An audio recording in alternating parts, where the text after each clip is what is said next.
the LaxFactor podcast. What is up, college lacrosse fans? You're watching episode 240 of the LaxFactor podcast. I am your host, Ted Hoost, and week 2 of college lacrosse didn't have as many crazy upsets, but we still had them. We also had a slew of games that required sudden death. Lacrosse fans all over the world saw that it was good, and we rejoiced. A bunch of one-goal games. All of it was great. As always, be sure to like, subscribe, share the crap out of the video with your friends, and you can go to LaxFactor.com, watch our videos, and listen to our audio version there, and you can get yourself swag and all that crap also. I've already recorded this show once, 40 minutes down the tubes, because I did not have audio. I am confirming right now that I have audio and we're good, so let us dive into it. First game of the day I want to talk about here, of course, is Maryland and Syracuse. Maryland jumped out to a quick 3-goal lead within the first 3 minutes of the game, thanks to Luke Weirman winning a boatload of faceoffs and Syracuse turning the ball over on their first few possessions. It was really ugly. Syracuse was able to tie things up at threes with 11:41 left in the second quarter off a Luke Roja goal, but Maryland quickly answered back, jumping out to a 7-3 lead and never really looking back from there. Now, the story of this game, very easy to read. Luke Weirman absolutely destroyed Syracuse at the faceoff dot, winning 24 of 31. He had 12 ground balls and a helper. The possession discrepancy, too much overall for Syracuse to overcome. Now, Weirman's dominance at the dot, that led to Maryland holding a 33-21 shots on goal advantage overall in the game. Over the course of that first quarter and into the second half, it was even worse than that. It was absolutely brutal just seeing the shot discrepancy between the two teams. But credit Will Mark, the Syracuse goaltender, for keeping Syracuse in the game, as he was able to stop 55% of the shots he faced on the day. Also credit the Maryland defense for doing just enough to protect backup goaltender Teddy Dolan, who struggled, making just 9 saves against 12 goals against. If you watched the game, it actually felt like he had less saves than that overall. When Syracuse was able to get the ball, they were able to score. Their offense actually looked pretty good overall when they did have possession, but every time they'd get the game back to within 2 goals, we'd be getting hyped, ready to high-five. Maryland would answer very quickly after, once again, thanks to Weirman's dominance. Syracuse would get back to close. Weirman would win a face-off. They'd score. It was just a complete uphill battle right off the beginning when they took that 3-zip lead for Maryland. Keys in the Maryland win beyond Weirman, which was the real difference maker. Maryland did a great job early in the game attacking Syracuse's short stick D mids on offense. Syracuse was they were chasing midfielders. The defense was constantly chasing, trying to get slides, trying to just chase their men down. It looked ugly early with shorties getting roasted and then everyone having to slide, and that resulted in Maryland's first 3 goals. That allowed Maryland, and then that'll also, Syracuse not playing great defensively in the first half allowed Maryland every time to just get that lead back after. So it was rough outing for Syracuse because of Weirman mostly. For Maryland, Daniel Kelly 4-2, Jack Corus 3-1, Kyle Long 2-2, Luke Weirman, as I said, 22 of 31 at the dot. Ajax Zapatello caused 3 turnovers, had 4 GBs. The Brett Makar and Zapatello and that whole Maryland defense did a very good job holding the Syracuse attack back quite a bit. An only good sign here, Syracuse's midfielders didn't look too bad in this game. For Syracuse, Jackson Birtwistle 3 goals, Owen Hiltz 1-2, Joey Spallina 1-1, held to just 5 shots by Makar. Will Mark 18 saves against 15 goals against. Like I said, Dolan, he made saves. He didn't look great. Definitely was not a Logan McEnany. This game would have gone much different if Logan McNaney was in cage for Maryland, I believe. And I say different in terms of it would have been a larger margin of victory, I believe, for Maryland. In the end, doesn't look bad for either team. Maryland needed to pick up another win against a solid team. They do that, beating Syracuse. Now Maryland's 2-1. Syracuse held pace despite getting absolutely murdered at the faceoff dot. Offensively, they look solid against a very good Maryland defense overall. So I'm not mad at them. I think that both teams showed some good things, and I think there's good things to take away for both. Now, up next for Syracuse, so North Carolina at the Dome. It's not going to be an easy one. I'll be there in person, and Maryland has Princeton at home, another tough one for them. Now, let's get on to the second game I want to talk about here. It is Penn and Georgetown. Now, I'm not sure how many people out there in the interwebs thought that we would see Georgetown start 0-2. I know I didn't for sure. I figured they'd beat Hopkins, and I thought this Penn game would end up being the game that it was. I thought Penn would give them trouble, but I didn't think they'd be 0-2. And now potentially, if they're not careful, they could be looking at 0-3, maybe 0-4, because Georgetown has number 3 Notre Dame next weekend, and then they have number 4 Princeton the weekend after. So if Georgetown isn't careful, they can end up 1-3, 0-4. They need to get their offensive shit together, and they need to do it quickly. Now, first off, though, for Georgetown's D, holding Penn to 9 goals, that's a solid outing overall. Penn took a 2-0 lead off a Sam Handley goal with 5:29 left in the first. Tucker Dordevic would answer for Georgetown about 3 minutes later, making it a 2-1 Penn, and then Dordevic would score again with 11:27 left in the second, tying things up at 3. So early on, kind of went back and forth, and it was once again Tucker Dordevic keeping pace for him. But that would be as close to sniffing out a lead as the Hoyas would get, as Penn would score the game's next 4 goals, taking a 7-3 lead off a Cam Rubin goal assisted by Dylan Gergar. Dordevic would manage to get the Hoyas back to within a goal by scoring with 50 seconds left in the game, making it 8-7, but Ben Smith would score the dagger for Penn, a man-up goal assisted by Sam Handley with just 23 seconds left on the game clock. Keys for Penn in this win. For the second weekend in a row, Georgetown was bested by a hot goaltender. Emmett Carroll stopped 18 of 25 shots he faced on the day, giving up just 7 goals. An incredible outing. Hopkins' Tim Marseille stopped 16 shots against Georgetown last weekend. Finishing the rock has become a problem for Georgetown. They're struggling to gel offensively. They got a bunch of dudes playing together now that were not playing together last year. A lot of teams have that, but Georgetown seems to be struggling to try to figure that flow out, and they need to get it together. For Penn, Cam Rubin, 4 goals. Dylan Gergar, 1-2. Sam Handley, 1-1. Quiet day for him overall. Ethan Till, 3 caused turnovers. Chris Arceri, 11 of 22 at the faceoff dot against James Riley. That's been key in both of the Georgetown losses. Riley hasn't dominated. The opponents have done a good job keeping him at bay. And like I said, Emmett Carroll, 18 saves in cage. For Georgetown, Brian Minikis, 1-3. Dordevic, 3 goals. Graham Bundy Jr., 1-1. Not much beyond what those guys did. Great sign for Penn on a day that saw many Ivy League teams struggle or just not play their best. They come out and they beat a very good Georgetown team all over the field on Sunday. They beat the Hoyas at the faceoff dot. Their goalie played out of his mind, and they scored more goals than their opponent. So, that's pretty much all you can ask here. For Georgetown, they need to figure out how to find some flow offensively if they want to avoid starting 0-4. And then up next for Georgetown, brutal draw. Notre Dame, but then that's at least at home for Georgetown, though. And we have Penn is going to host Duke. So that's it for that one. Next game, as I rip through all of these for the second time, maybe the quality will be good because I've already read through this script once already here.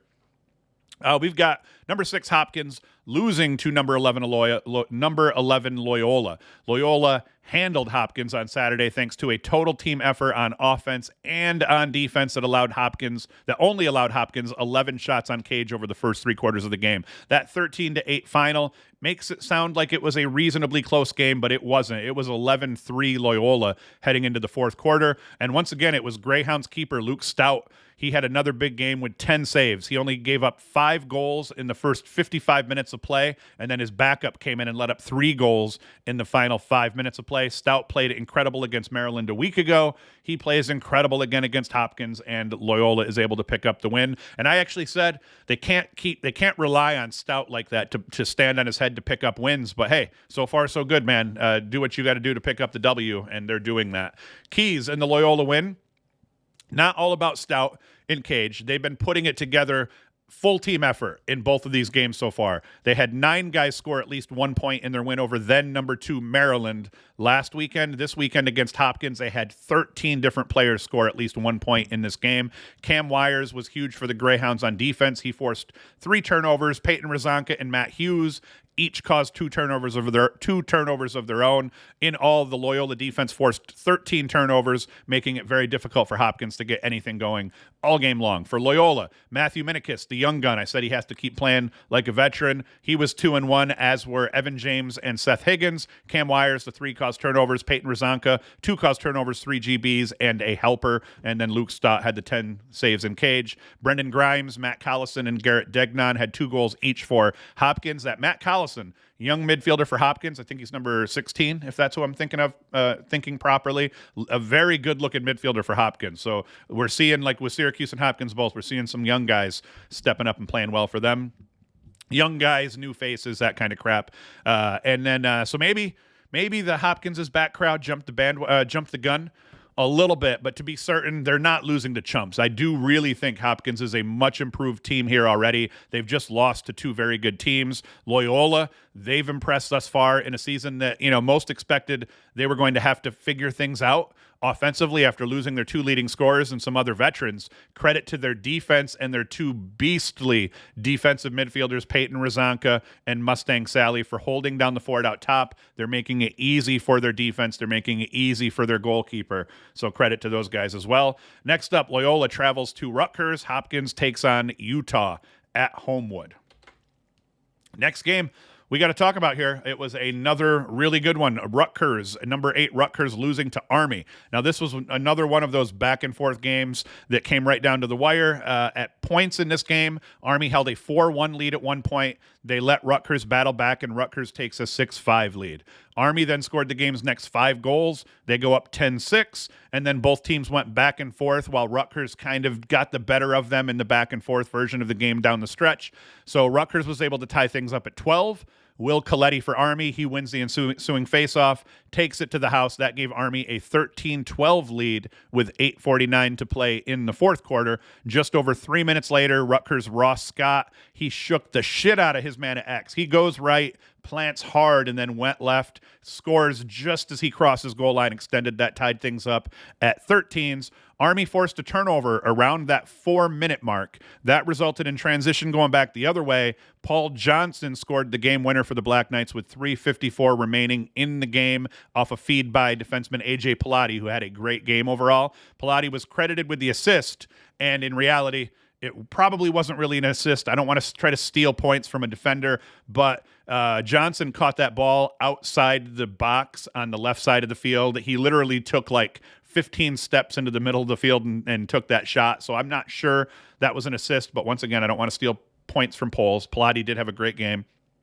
Ross Scott would get the final shot of the game for Rutgers, and it would go off the post, short side post, another wraparound, hits that short side pipe, heads out of bounds, and A.J. Pilati won the run out to the end of the line, to the end line, giving Army the ball back. That was all she wrote after that. He had a hell of a game, didn't factor a ton in the stat line, but he had some huge plays. Pilati did when Army needed them. Is that how I pronounce that? Pilate, whatever the hell his name is, but he had a hell of a game, credit to him. Keys in that Army win, Will Coletti. He had a really good game for Army, 19 of 30 draws, and then he scores the 13th goal of the game that gave Army that late lead. For Army, Reese Burrick, 5-1. Gunnar Fellows and Jacob Morin, 2-1. AJ Pilati, 2 caused turnovers, 3 ground balls, 1 assist, and I am so sorry if I'm butchering that name over and over again. Didn't even consider it in the first read through of the show, and in this one, every time I say it, it's like, was that right? Is that right? Rutgers, Ross Scott, 5-1. Jack Amon, 2-2. Brian Cameron, 3 goals. A great sign for the Black Knights, as there were question marks surrounding offensively who was going to be the big cat that was going to step up. Everybody assumed it was going to be Reese Burrick, that he was going to be the guy to step up, but he's now put up 8 goals and 2 helpers in Army's first 2 games. Not Brendan Nickturn level shit by any means, and Army's only 1-1 right now, but very good sign that Burrick looks like he's going to be able to shoulder that load for the Black Knights. Next up for these guys, Army hosts Wagner. Rutgers has Loyola at home. Next game, number 17 Harvard, number 1 Virginia. Now Virginia held a 20-8 lead at the half. They allow Harvard to score the last 9 goals, or they allow Harvard to score 9 out of the last 10 goals of the game. So it ends up being a 25 win for Virginia. I haven't seen anything official yet, but I'd imagine that's got to be one of the highest scoring games in D1. It's got to be one of the highest scoring games in recent times, especially. I believe I did see that's the most faceoffs ever taken in a game in D1. I'd say don't let the decent margin fool you overall. The Cavs were up 9-0 just 8 minutes into this game, so it wasn't really as close as it ends up looking here. For Virginia, Connor Schellenberger, 3-7. Xander Dixon, 5 goals off just 5 shots. Cormier, 3-1. Thomas McConvey had 2 really nice, actually 1 really nice goal where he kind of stepped down here off the left wing a little bit and then just turned around and ripped a goal. Petey LaSala, 20 of 32 face-offs, 10 GBs, 2 goals. He's still hobbled, dealing with that ankle sprain, but he's playing incredible while he's getting out on the field. He's like that NFL quarterback that doesn't practice but hits the game up and wins.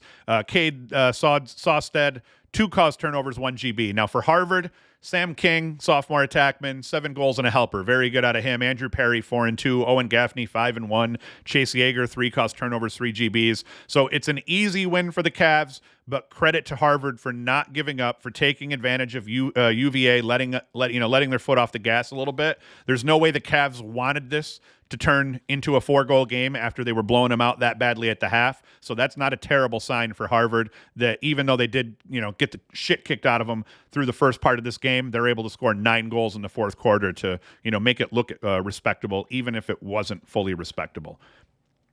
Number 2, Cornell against Albany. Now, Albany was able to tie things up at 9s against Cornell with 9:22 left in the fourth quarter. It was a man-up goal by Silas Richmond, but Cornell, they'd go on to score the next 3 goals of the game, take a 12-9 lead late before winning the game by that 12-10 score. Now, Albany was up 4-2 thanks to a Graydon Hogg goal with 2:10 left in the first quarter, but CJ Kirst would take over and score the game's next 3 goals, getting Cornell the lead again. And although Albany managed to tie things up on a couple of occasions later, Cornell would eventually pull away and win. As you know, Tommy Heller struggled badly in cage for Albany. He made just 5 saves and gave up those 12 goals. Now, granted, Cornell had a fair amount of solid looks, probably a bunch of really solid looks. So you can't pin it all on Heller, but you would like him to stop a few more shots than that. And you would also like for his defense to help him out a little bit more. But, hey, holding Cornell to 12, I thought was pretty impressive for Albany. So I can't be talking complete shit. But in the end, I feel like Cornell had a down day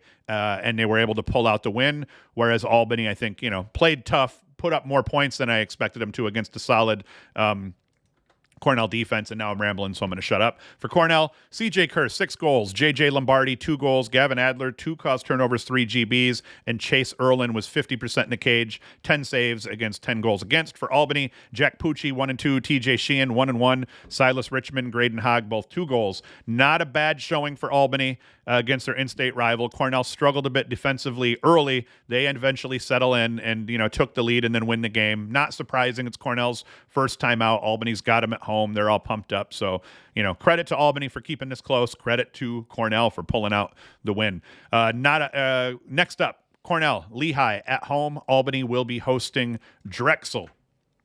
Another good game. This one's in overtime. Bryant took a 14-11 lead with 9:27 to play in the fourth quarter off an Aiden Goltz man-up goal assisted by Connor McMahon.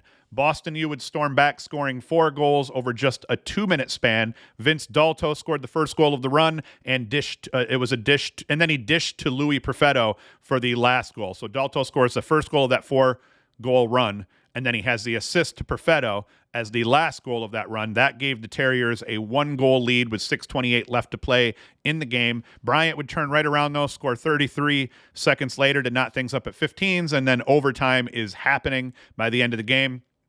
And it's Thomas Niedringhaus, who had a very good game. He scored the game winner, handing Boston U the victory. Matt Hilburn assisted on that goal. Keys in the Boston U win. Connor Calderon, he played a very good game. 20 of 32 draws. He picked up 7 GBs. That bought BU 12 extra shots on the day. The Terriers' defense, they forced 15 turnovers on the day, which was important because Matt Garber struggled in cage. I think he struggled in cage last week, too. He had just 11 saves versus 26 shots. So the defense plays really well.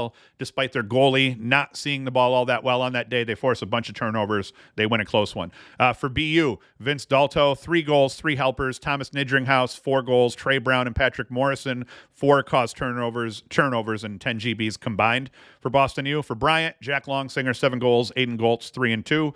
Both teams now sit at 1-1. Boston U needed this win after losing last week. That bounce-back win is going to be big for them as they lost to Vermont a week ago. So Boston U sits at 2-1. Actually, no, Boston U won last week too, right? They lost week 1 to Vermont, and then they won last week. But yeah, Boston U is now at 2-1. That's where they want to be. They'd like to be at 3-0. They're not, though. Bryant drops to 1-2. Next up for Boston U, UMass at UMass. That should be a very good game. And now it's Bryant at Quinnipiac next weekend. Next game, another OT game here, Vermont and Utah. Now, Vermont This was kind of a game of runs between these two teams overall. Vermont held a slight edge through most of the game, but Utah never gave up and continually battled from like 2 to 3 goals down and would then tie things up, and they did that right to the end to force overtime. Vermont took a 12-9 lead on a Hayden Fruing goal with 8:41 left in the fourth quarter. Utah tied things up just 2 minutes before that, and Vermont scored a quick 3-goal flurry over a 1 minute and 10-second span to take that 3-goal lead. Utah not done, though. They scored the game's next 4 goals, taking a 13-12 lead over Vermont with 4:14 left in the game off a Koa Todd goal. At this point, Utah had all the momentum, and Vermont had pretty much none of it. But with 27 seconds left in the game, Brock Haley scored on a dish from James Basile. That knotted things up at 13s, and that forced overtime, where Haley would then score again, this time from Nick Alviti, giving the Catamounts the road win. Now, keys for Vermont in this win, it comes right down to none other than Tommy Burke at the faceoff dot. He was a monster, winning 25 of 31 draws, 14 ground balls. He continues to be the reason that Vermont's been in every game. He's off to an incredible start, Burke is. For Vermont, Klosterman was 4-1, Brock Haley and James Basile 2-2, Tommy Burke 25 of 31 because he's an absolute animal. For Utah, Jordan Hyde 3 goals, Ryan Steins 2 goals, and then Colin Lenskold had 20 saves. So he played tough in cage for Utah. And that is all she wrote in that one. Let us now get to Michigan and Hofstra, another 1-goal game. Now, they had kind of a classic back and forth game here. Jacob Jackson scored his 4th goal of the game for Michigan with 51 seconds left, giving the Wolverines the win over the Pride. Jackson finished the game with 4 goals and a helper off just 6 shots. Shane Carr got the start again in cage for Michigan after struggling last week. He goes for 2 saves against 5 goals against. He gets benched, and Hunter Taylor came in relief. He stopped 10 shots versus just 5 goals against. So does that mean maybe we see a new goalie starting in Michigan throughout the year here? Because Carr did not look good in the game last weekend against Virginia, despite Michigan playing tough against Virginia. And now, once again, Carr doesn't look good, gets the bench, and Taylor comes in and has a very good game for Michigan, helps them in that second part of the game. Actually, it was more like the last 40 minutes of the game, and Michigan gets that 1-goal win. We're moving out of here, and we're going to, the Navy game against Manhattan. This was crazy because Navy has a 5-1 lead late in this game. 11 minutes left in the third quarter. Navy takes a 5-1 lead. John Giroux scores that goal. And then Manhattan, over the course of, second half of the third through to the end of this game, they go for 5 consecutive goals. They hold Navy scoreless, and it ends up being Tag or Reardon scoring the game winner. 3 goals on the game for him overall. And the key in this game here, as we're going to come down to the bottom to look at these stats, is Joseph Persico. 22 saves. You can make the argument, hey, Manhattan beats Navy. That's a total team effort. I would declare shenanigans on that take. This is one of those games where one dude won the game for you in the end. So credit to Persico for standing on his head in this game and just absolutely dominating. Navy won the face-off battle overall, 10-15.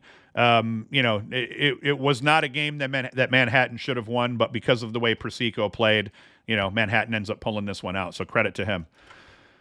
BU. This was another overtime game here. We had BU and St. Bonnie's. It ends up coming down to, what was it? Tied up here early in the fourth, 9 up, and BU take a lead. St. Bonnie's would come back and tie it with 2 minutes and 1 second left. A Jake Rosa goal assisted by Drew Kenny. Tied up. We end up in overtime, and it's Matthew Keegan scores a man-up goal from Thomas Greenblatt to give Binghamton University the win on the day.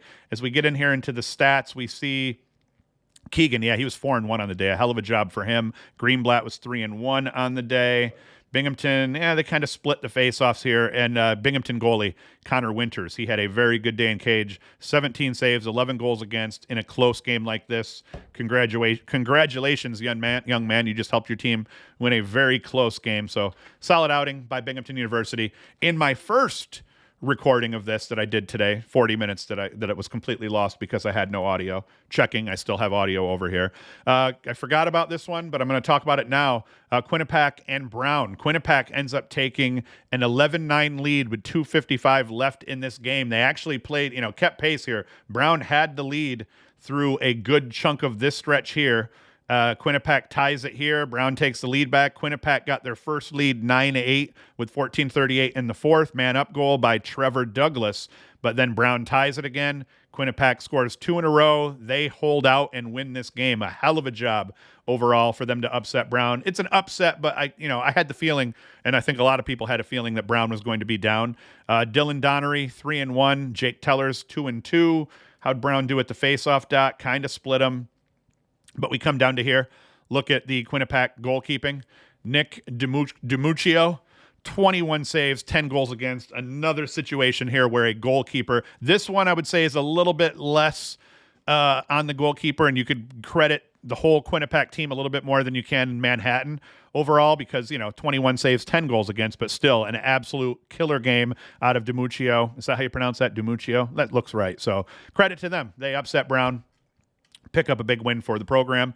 Next up, Hobart and Lehigh. Now, this was a tale of two halves here overall. If you see the score here, 10-8 in favor of Hobart. And if we come down here, at one point, Hobart led 10-4. But then you're going to see Lehigh. They go on a 4-goal run, give up 1 goal to Hobart. They go on another 4-goal run, give up another goal to Hobart. Now things are tied at this point in the third quarter, 12 up.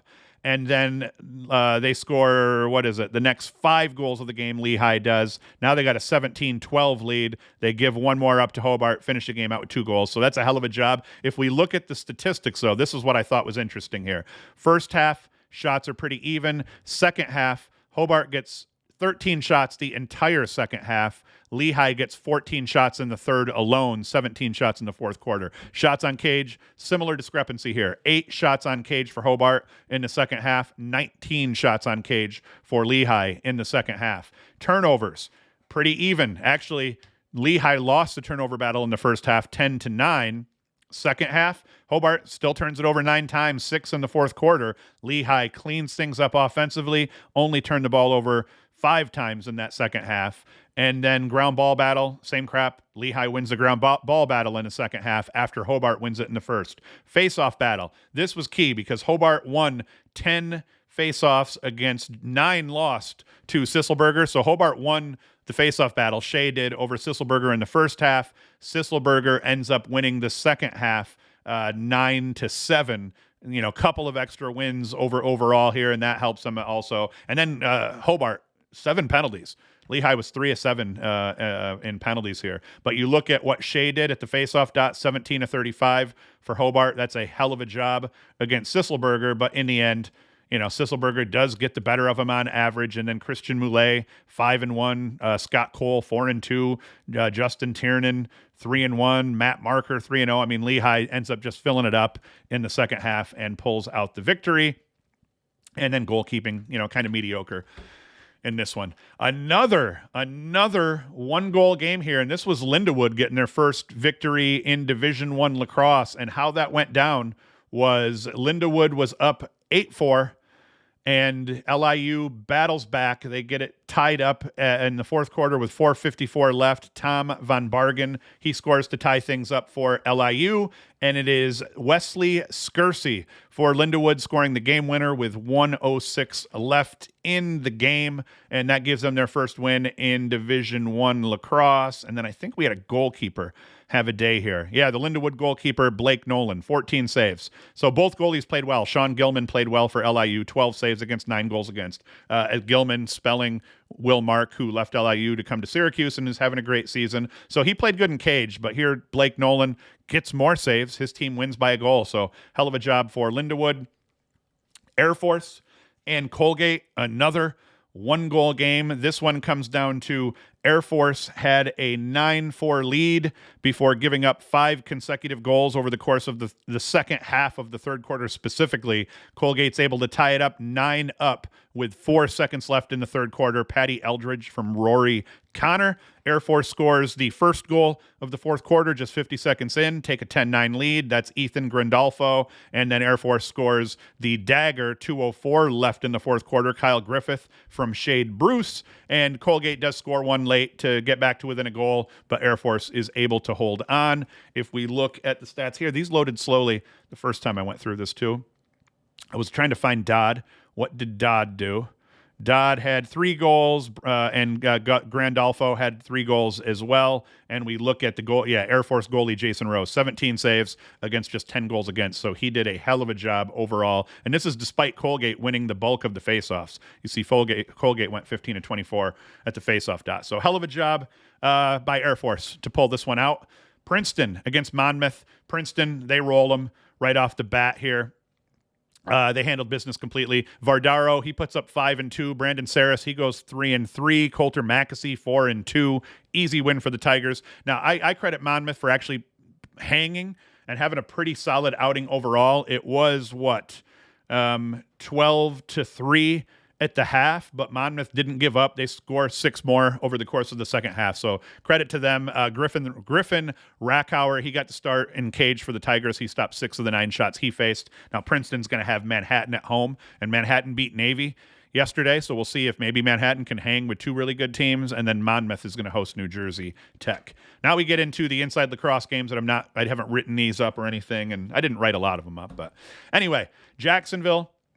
Story of this game, Milliken had a great game overall. He had 15 saves against just 4 goals against. In terms of the scoring, Galloway 2-2, Dylan Watson 4-0. Face-off dot, what happened there? Oh, yeah. Wow. Mercer wins the bulk of the face-offs. That would account for the closer score considering everything else. But, yep. So, Jacksonville, they beat up on Marist. Not great. Penn State, they beat Stony Brook. The good thing here for Penn State, Chase Mullins has been solid. You can tell I've already gone through this because I was already clicking through all these. TJ Malone 4-2 for Penn State. Chris Jordan and Jack Traynor 2-2. Penn State definitely improved offensively. I think they'd like to play a little bit better defensively overall. But yeah, they're a much improved team this year. So that just elevates the Big Ten completely, having the bottom level teams like Michigan and Penn State from a year ago being improved teams this year here. So they beat Stony Brook. Delaware, I was looking on this one. It looks like Mike Robinson's hurt for Delaware. So as we go and we look at this game here, they did beat St. John's 16-9, Ward 2-5, Kurtz 5-1, Clay Miller 1-3. But missing Robinson, I think, is kind of holding them back a little bit offensively overall. Matt Kilkeary, not great. Neither goalkeeper had an insane day. Both about 50% here. Oh, yeah. Roland Hockenberry. He won 20 of 25 draws for Delaware, so that's huge. And credit to St. John's for not getting beat by worse, considering they lost a metric shit ton of those faceoffs, and that shows how important Mike Robinson is to that Delaware offense as well. So I can't imagine they held him scoreless. I'm thinking he's not playing if he didn't factor in the stat sheet at all.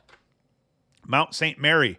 Oh, I was looking at that one to see. That was part of me trying to figure out if Robinson had played in my first go-through of the show. Merrimack loses to Dartmouth by a goal. And what was it here? Neither goalkeeper had a crazy day, so let's just see who scored goals here. Because I was checking on the goalkeepers here I was trying to see how Vaught did. He's been pretty hot. He's been above 55% or above 50% in their first 3 games, all wins for Merrimack. He's a little bit cooled down in this one, and Merrimack loses. But this kid here has made some highlight reel goals, saves so far for Merrimack, but Dartmouth is able to win that game.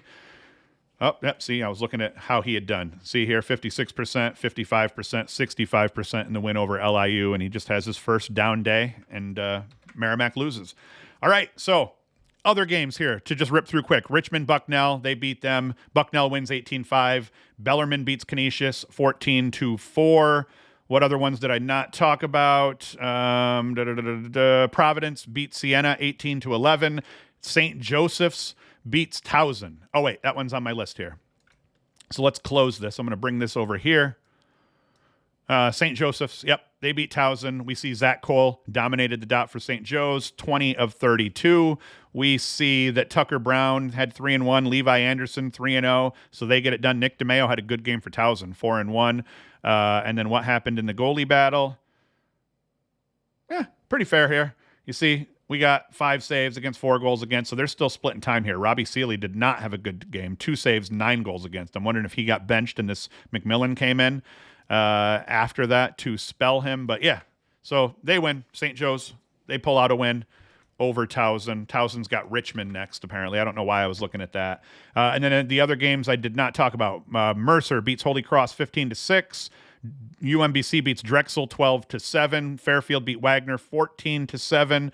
Let's see. Mount St. Mary's beat NJIT 13-10.